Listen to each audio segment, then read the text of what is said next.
राधे राधे दोस्तों, जय श्री कृष्णा। आप सभी भक्तों का आज की कथा में हार्दिक स्वागत है। भगवान श्री कृष्ण और श्रीमती राधा रानी की कृपा सदैव आप पर और आपके समस्त परिवार पर बनी रहे। दोस्तों, आज आप सुनेंगे फागुन मास की कथा का 7वां अध्याय। और इस फागुन मास में अगर आप शिव पुराण की कथा सुनना चाहते हैं तो मेरे दूसरे चैनल जिसका नाम है रीताज स्टोरी, उस चैनल पर हर रोज़ शिव पुराण की वीडियो अपलोड होती है। तो अगर आप चाहें तो प्रतिदिन वो कथा भी सुन सकते हैं। और हाँ, प्रतिदिन कथा सुनने के लिए, वीडियो को लाइक करने के लिए और शेयर करने के लिए आप सभी भक्तों का दिल से बहुत बहुत आभार।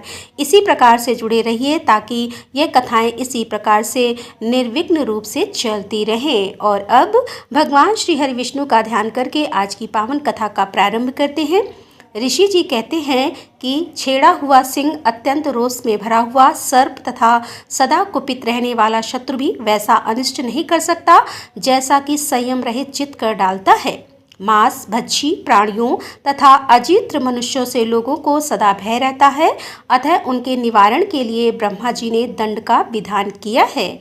दंड ही प्राणियों की रक्षा और प्रजा का पालन करता है, वही पापियों को पाप से रोकता है। दंड सबके लिए दुर्जय होता है और वह सभी प्राणियों को भय पहुंचाने वाला है। दंड ही मनुष्यों का शासक है, क्योंकि उसी पर धर्म टिका हुआ है। संपूर्ण आसार और समस्त भूतों में दम ही उत्तम व्रत माना गया है। अब यह दम क्या होता है देखिए। उदारता, कोमल स्वभाव, संतोष, दोष दृष्टि का अभाव, गुरु शशका, प्राणियों पर दया और चुगली ना करना, इन्हीं को शांत बुद्धि वाले संतों और ऋषियों ने दम कहा है। धर्म, मोक्ष तथा स्वर्ग यह सभी दम के ही अधीन है। जो अपना अपमान होने पर क्रोध नहीं करता और सम्मान होने पर हर्ष से फूल नहीं उठता, जिसकी दृष्टि में सुख और दुख एक समान है, उस धीर पुरुष को प्रशांत कहते हैं। जिसका अपमान होता है वह साधु पुरुष तो सुख से सोता है और सुख से जागता है तथा उसकी बुद्धि कल्याणमयी होती है, परंतु अपमान करने वाला मनुष्य स्वयं ही नष्ट हो जाता है।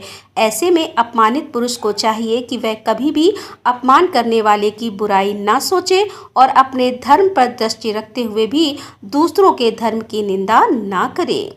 जो इंद्रियों का गमन करना नहीं जानते वे व्यर्थ शास्त्रों का अध्ययन करते हैं, क्योंकि मन और इंद्रियों का संयम ही शास्त्र का मूल है। वही सनातन धर्म है। संपूर्ण व्रतों का आधार दम ही है।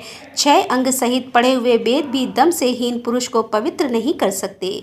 जिसने इंद्रियों का दमन नहीं किया उसके सांख्य योग, उत्तम कुल, जन्म और तीर्थ स्थान सभी व्यर्थ हैं। योग वेता दक्ष को चाहिए कि वह अपमान को अमृत के समान समझकर उससे प्रसन्नता पूर्वक अनुभव करे और सम्मान को विष के तुल्य मानकर उससे घृणा करे, क्योंकि अपमान से उसके तप की वृद्धि होती है और सम्मान से तप का क्षय हो जाता है। पूजा और सत्कार पाने वाला ब्राह्मण दूही हुई गाय की तरह खाली हो जाता है। जैसे गौ घास और जल पीकर पुष्ट हो जाती है, उसी प्रकार ब्राह्मण जप और होम के द्वारा पुनः ब्रह्म तेज से संपन्न हो जाता है। संसार में करने वाले के समान दूसरा कोई मित्र नहीं है, क्योंकि वह आपका पाप लेकर अपना पुण्य दे जाता है। निंदा करने वालों की कभी भी स्वयं निंदा ना करें। अपने मन को रोकें। जो उस समय अपने मन को वश में कर लेता है उसने चित्त को वश में कर लेता है। वह मानो कि अमृत से स्नान करता है। इसीलिए कभी किसी की निंदा नहीं करनी चाहिए, क्योंकि जब हम किसी की भी निंदा करते हैं, किसी की भी चुगली करते हैं, तो हमारे पुण्य कर्म समाप्त होते हैं। हमारा पुण्य उस व्यक्ति तक चला जाता है, उस व्यक्ति के पास चला जाता है जिसकी हम बुराई कर रहे होते हैं, और उस व्यक्ति के जो पाप कर्म होते हैं वह हमारे पास आ जाते हैं। इसीलिए भूल से भी दूसरों की निंदा नहीं करनी चाहिए। अपने मन को रोकना चाहिए, अपने मन को वश में रखना चाहिए। इससे अमृत में स्नान करने के समान पुण्य फल की प्राप्ति होती है। वृक्षों के नीचे रहना, साधारण वस्त्र पहनना, अकेले रहना, किसी की अपेक्षा ना रखना और ब्रह्मचर्य का पालन करना, यह सब परम गति को प्राप्त कराने वाले होते हैं। जिसने काम और क्रोध को जीत लिया उसे फिर जंगल में जाकर क्या करना। अभ्यास से शास्त्र की, सील से कुल की और सत्य से क्रोध का तथा मित्र के द्वारा प्राणों की रक्षा की जाती है। जो पुरुष उत्पन्न हुए क्रोध को अपने मन में रोक लेता है वह उस क्षमा के द्वारा सबको जीत लेता है। जो क्रोध और भय को जीतकर शांत रहता है, पृथ्वी पर उसके समान वीर और कौन है। यह ब्रह्मा जी का बताया हुआ गुण उपदेश है। प्यारे, हमने धर्म का हृदय सार तत्व तुम्हें बतलाया है। यज्ञ करने वालों के लोग दूसरे हैं, तपस्वियों के लोग दूसरे हैं तथा इंद्रिय संयम और मनोनिग्रह करने वाले लोगों के लोग दूसरे ही हैं। वे सभी परम सम्मानित हैं। क्षमा करने वाले पर एक ही दोष लागू होता है, दूसरा नहीं।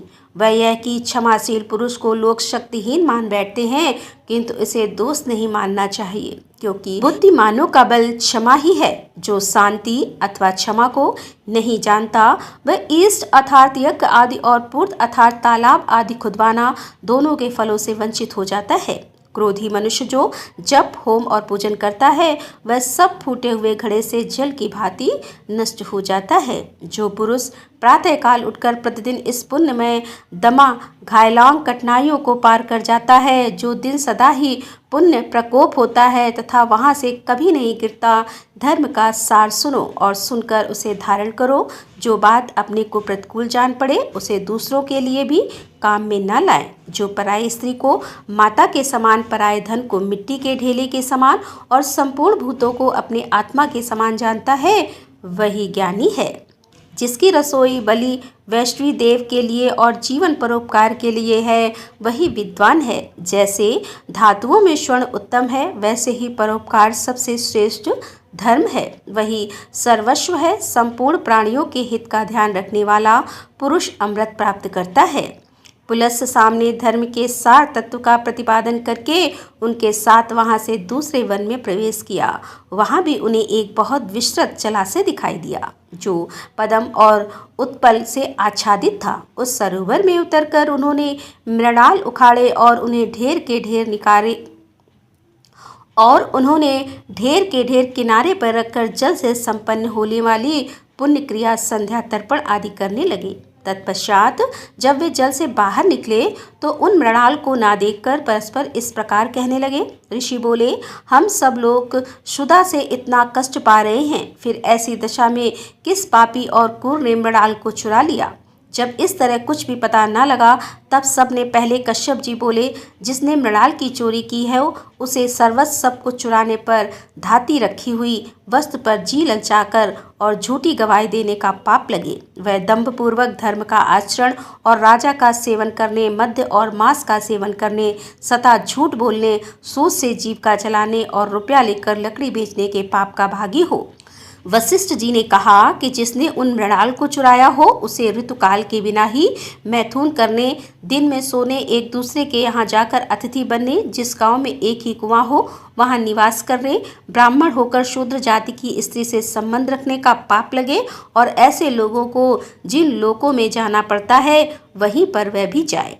भरद्वाज जी बोले कि जिसने मृणाल चुराए हों, वह सबके प्रतिकूल धन के अभिमानी, सबसे डाह रखवाले, चुगलखोर और रस बेचने वाली की गति प्राप्त करे। गौतम जी ने कहा कि जिसने मृणाल की चोरी की हो, वह सदा शूद्र का अन्न खाने वाले, पर स्त्रीगामी और घर में दूसरों को ना देकर अकेले मिष्ठन भोजन करने वाले के समान पाप का भागी हो। विश्वामित्र जी बोले, जो मृणाल चुरा ले गया हो, वह सदा काम परायण, दिन में मैथुन करने वाले, नित्यपात की पराई निंदा करने वाले और पर स्त्रीगामी की गति प्राप्त करे। जमदग्नि जी ने कहा कि जिसने मृणाल की चोरी की है, वह दुर्बुद्धि मनुष्य अपने माता पिता का अपमान करने, अपने कन्या के दिए हुए धन से अपनी जीविका चलाने के, सदा दूसरे की रसोई में भोजन करने के, पर स्त्री के संपर्क रखने और गौओं की बिक्री करने के पाप का भागी हो।